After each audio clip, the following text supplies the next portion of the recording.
आहेत दुबे यांच्यावर राज ठाकरेंनी काल टीका केली की त्यांनी जर मुंबईत पाऊल ठेवलं तर त्यांना बोलून चुकले ना ते. आम्ही पण बोलतो ते चुकले आहेत. आशिष शेलार साहेबांनी हाऊसमध्ये बोललेले आहेत. कोणीही दुबेंचं समर्थन करत नाहीये. पण ती जी मीरा रोड मध्ये घेणारी जी सभा आहे ती तुम्ही नयानगर मध्ये घ्यायला पाहिजे होती. मीरा रोडच्या तिथे चुकून पण कोण मराठी बोलत नाही. ते तर डॉक्टर बाबासाहेब आंबेडकरांचे संविधान पण मानत नाहीत नयानगरमध्ये. कोरोनाच्या काळामध्ये जेव्हा आपण सगळेजण मास्क लावायचो, सगळेजण आपण व्हॅक्सिन घ्यायचो, तेव्हा नवानगरमध्ये शरिया कायदा लागू होता तिकडे. तेव्हा कोणी मास्क लावला नाही. कोरोना मानतेही नाहीये.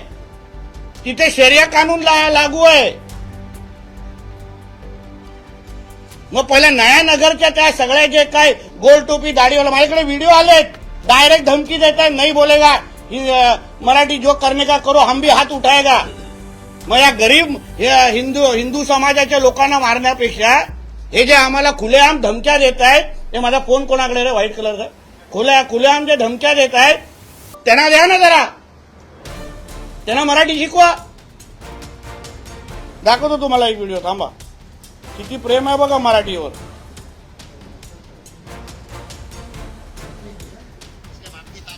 मराठी बोल के दिखा दे.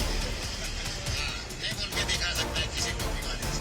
अभी थप्पड़ भिंडी वेयर पे आके मार के बताए तो उनको पता चलेगा कि थप्पड़ किसको बोलते हैं.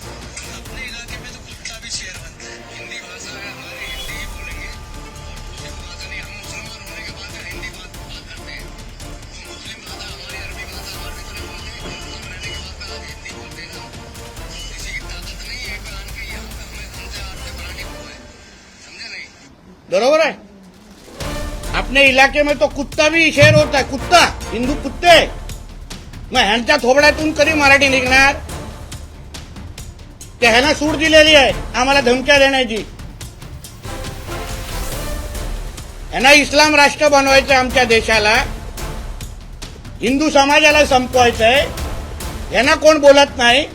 नयानगरमध्ये कोण हिंदी व मराठी बोलायला लावत नाही. यांच्या थोबाडातून कधी मराठी ऐकणार नाही. पण उगाच त्या गरीब हिंदूंना मारायचं,